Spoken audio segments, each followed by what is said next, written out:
Hello, welcome. I'm Remi Ayodele.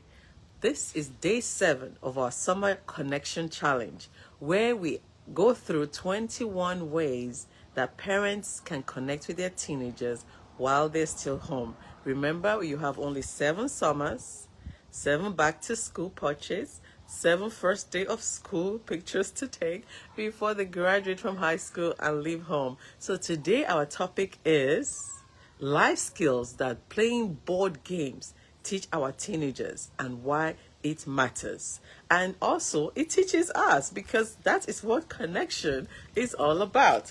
So I'm going to go back to my book, Practically Connected Parenting, 21 Ways to Create Timeless Memories in the Teenage Years. And we're on chapter 7, Play Board Games Together. I have a paragraph I'm going to share with you here. Board games, beyond their entertainment value, impart valuable life skills such as patience, critical thinking, and sportsmanship. They foster laughter, problem solving, and resilience. Sometimes a fortunate dice roll can bring about unexpected outcomes, while at other times, a well thought out strategy leads to triumph. Regardless of the outcome, the experience becomes a cherished memory that lingers long after the game is concluded. So after the game is concluded, there are life lessons that we are imparting unknowingly when we play board games with our teenagers. So, you know me, I always have my sheet of paper here. So we're going to go through it so I don't forget anything about these life lessons. So, board games might feel like old school, nobody does it anymore, but in today's tech-savvy world, we need to bring it back. That is how we can balance screen time with face-to-face time. What happens when you play a board game is life-changing, because how many times do you see people face-to-face and have a conversation? Board game gives you enough time to see your children's face, your teenagers, your young adult, to see their face, to connect, to laugh, to just be human. Honestly. So let's go to the life skills it teaches. Number 1, patience. How many times do you want to tell somebody to be patient, even joining the line to wait for your turn? Waiting for your turn is more than just a game rule. It's practice of self-control. In daily life, whether you're waiting for a reply from a teacher, or saving up for what you really want, or dealing with setbacks, patience helps teenagers to slow down, to trust the process, and avoid impulsive decision making. And what is the purpose of this patience? A patient teenager learns to pace themselves and plan long term rather than always seeking instant gratification. You know, everything has to do with instant, right? Instant noodles, instant this. But when they learn patience by playing a game board together with you, you are giving them a life skill that will help them forever and ever. Let's see, the second lesson is strategic thinking. Every time you roll the dice or you play the card, it involves choices, right? Teens weigh the risk and the reward. Do I move my dice this way? Or do I play this card? In daily life, being able to practice this strategic thinking helps them to choose the kind of friends they want to hang out with. Is this friend going to add value to me, or is it going to be a downer in my life? It helps them to plan their schoolwork so they're not behind, and so they can turn in homework on time. And also, it helps them to think before they act. You know, I remember I was coaching a teenage young man, and his mother was not. She didn't know why he wasn't doing well in school, because he was smart. So as I was coaching him, I think it was the second week, we were having this conversation of my coaching, and I said, okay, so what is going on with school?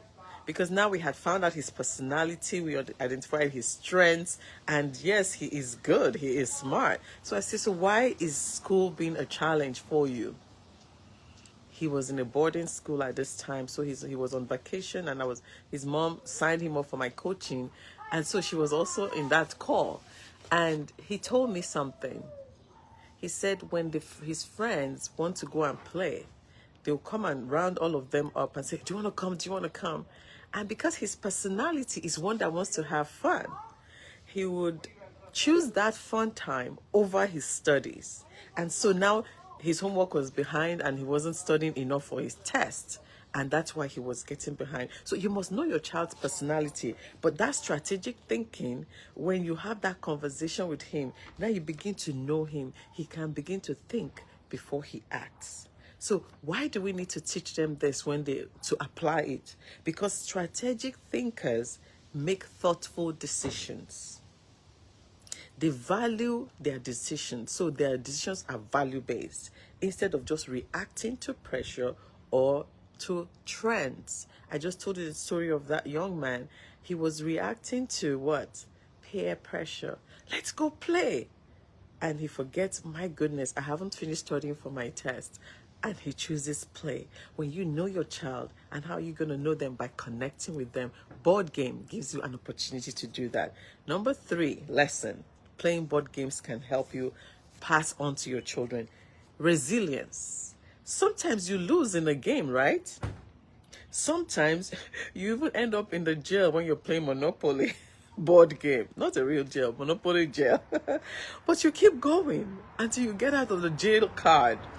In daily life, resilience helps teenagers in sportsmanship, in school, even in relationship.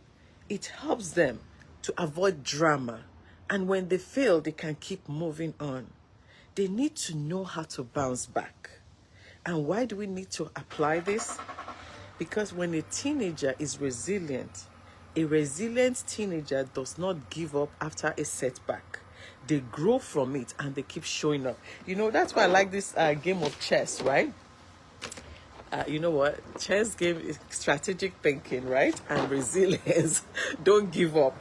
But I bought one that is very easy for me to learn chess. See, it's called No Stress Chess. So if you see the cards, it tells you exactly the direction each card can go, whether right, left, diagonally. So for me that I'm still learning to play chess, it tells me exactly how to move. So it's a no stress one. You know, it's a two-sided board. One is for the pros and one is for the learners like us. So I like this no stress one. So I don't have to play chess with stress. But that strategic thinking helps me to kind of plan my move very well.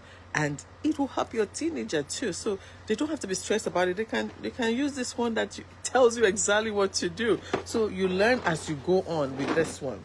So that's no stress chess, but that is strategic thinking. It gives them that resilience. It's okay, that didn't work. Let me make this other move. Another lesson playing board games will teach your children is focus. Focus. Again, I like using my glasses. It helps me to focus on what I'm... So games require attention, because if you zone out, you might miss out your turn or blow your chances. You know, how many times are you talking to a teenager and say, did you hear what I said? No. Sometimes they've zoned out. They are like thinking of, they're somewhere else. But when you have these board games, they don't want to miss their turn, right?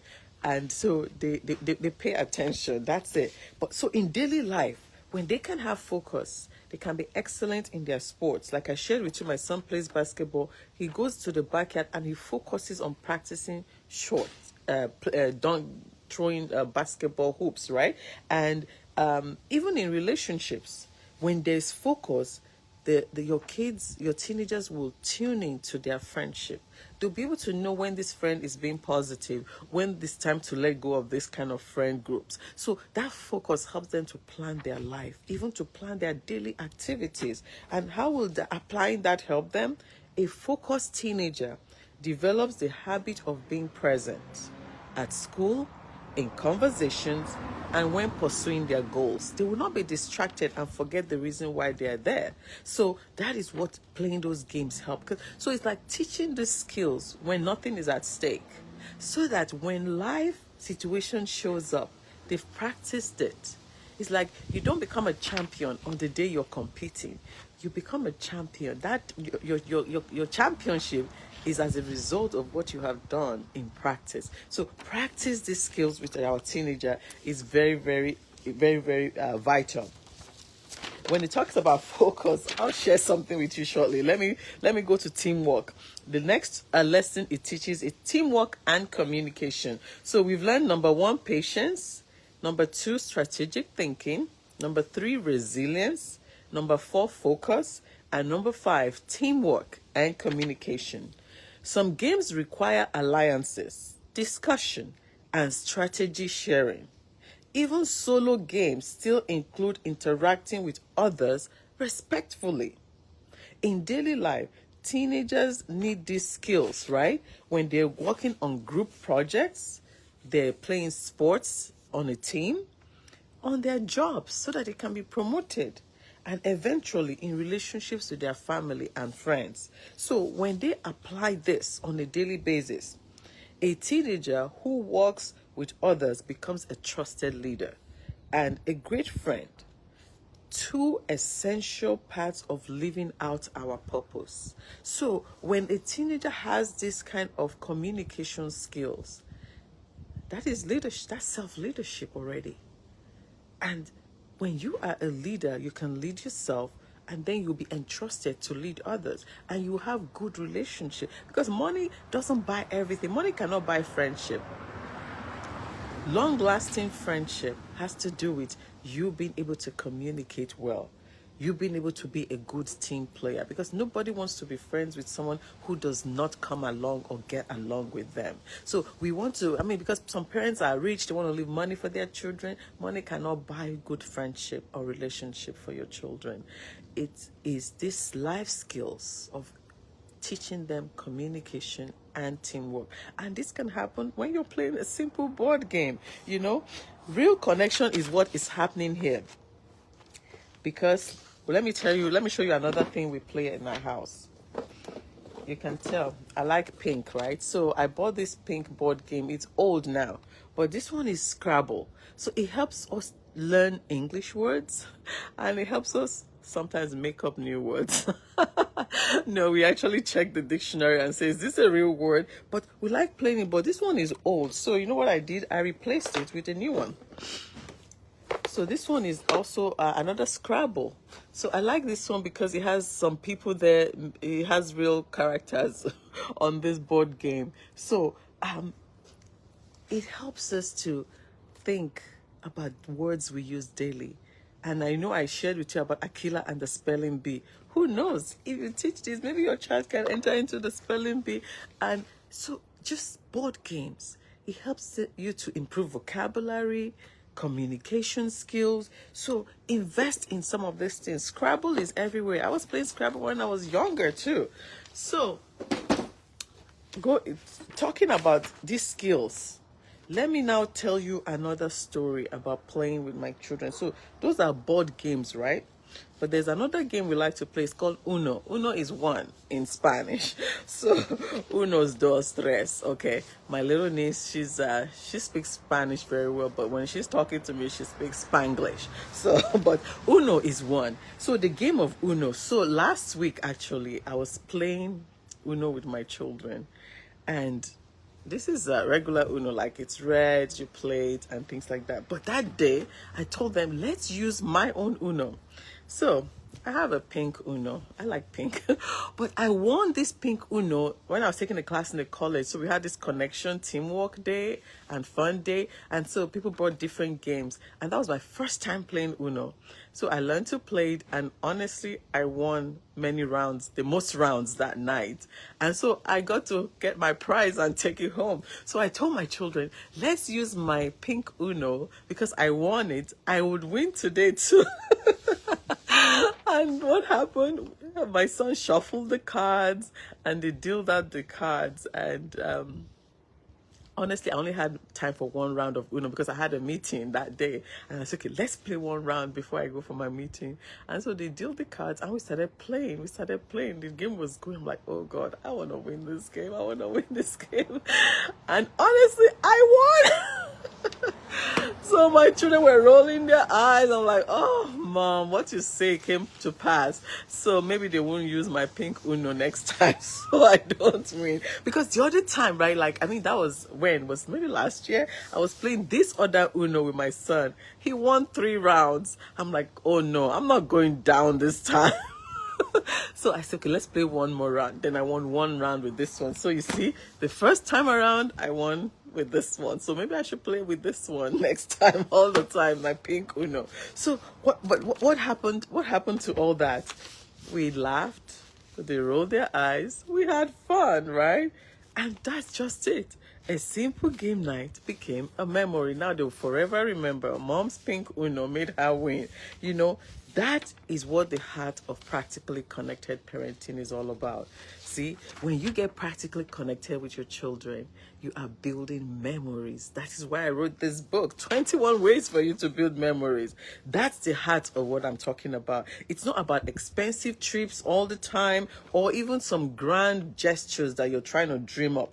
It's just the simple moments like this one, just 15, 20 minutes of Uno. And you have that laughter. You've played a game. Your connection with your children is getting stronger. So let's dust all those old games. Let's bring them out. Gather our teenagers. It might just be 30-minute window you have, but let's make memories. Because in the end, it is not whether you win. That's not what matters, really. It's the time you spend together and the lasting impression you're leaving for your teenagers. The night is not about the cards, the games. It's about sharing your story. I mean, now they know my story of how I won an Uno in a college class. We're creating memories. We're bonding. The shared memories, the lifelong connection. That is how it's built. So I'm going to show you another game that we like to play. These things are connections for a lifetime. You know Monopoly. It's always been around. I played this as a kid, and so when we played this, you can see where we're dealing out the money, giving money as they pass, and buying all those properties. And so it teaches them financial skills, right? But there's a twist. There's one that is called zoopoly. Zoopoly, it teaches you what happens in the zoo. I remember going to the zoo in Nigeria when I was growing up, way back. So in my city here, we go to the zoo. I think last year we went to the zoo as a family. It's just fun. It also has money, it has animal characters, and it helps you see how a zookeeper takes care of a zoo. But zoopoly, you know, that's the twist to it. And when it comes to playing board games, like I said, these life skills are for a lifetime. So I have a question for you. When was the last time your family laughed together over a game? When? I just told you mine was just last week. And what game does your teenager enjoy playing? Because there's so many new board games now. So let them find a new one and play together. And take a picture and hashtag Summer Connection Challenge. So tag me or Remi Ayodele on Facebook or Remi_Ayodele on Instagram. So today's power tip for you is this. Don't underestimate the power of a simple game night. It's a soft launch pad for a hard skill that your teenager will need for a lifetime. So when I talk about lifetime, there is also the game of life. When my children play this one, it takes them through life stages, going to school, getting a job, managing your funds, having fun, playing everyday life, pretty much a lifetime game. So playing board games is something you can do for life. This is day 7, so you still have time to get my book, Practically Connected Parenting, 21 Ways to Create Timeless Memories. in the teenage years. Amazon.com has it, Amazon.ca, Amazon.co.uk. Anywhere Amazon is, you can find it and join us on this journey. So thank you so much for joining me again today. I look forward to seeing you tomorrow, day 8. Actually, let me tell you what day 8 is going to be about. Drum roll. Cook together. That is what we'll be talking about tomorrow. Cooking together. And let me just give you a teaser. There's a quote I started the chapter with. The kitchen is the heart of the home. And my earrings have hearts in here. So have a most beautiful Monday and stay hydrated. In California, it's going to be 100 degrees at the end of this week. Bye-bye.